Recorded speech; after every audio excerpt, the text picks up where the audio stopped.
Министерството за внатрешни работи во рамки на оперативната акција Пегалец презема интензивни мерки и активности за пронаоѓање на лица и нивно приведување за издржување на затворски казни во затворите во Република Северна Македонија.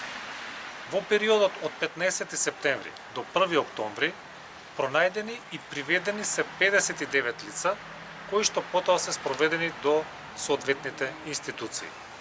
Покрај тоа, Министерството за внатрешни работи во соработка со полициите на другите земји презема интензивни мерки и активности за пронаоѓање и екстрадирање на лица кои што избегале од нашата држава, а се предмет на потрага на нашите институции. Од Германија е екстрадирано лице кое што се бара за затворска казна од 32 години и 6 месеци. Од Австрија е екстрадирано лице кое што се бара за затворска казна од 10 години, а исто така екстрадирани се и повеќе други лица во овој период. Одделението за потраги при секторот за меѓународна полициска соработка продолжува со интензивните мерки и активности со цел пронаоѓање на сите лица кои што се предмет на потрага на нашите институции.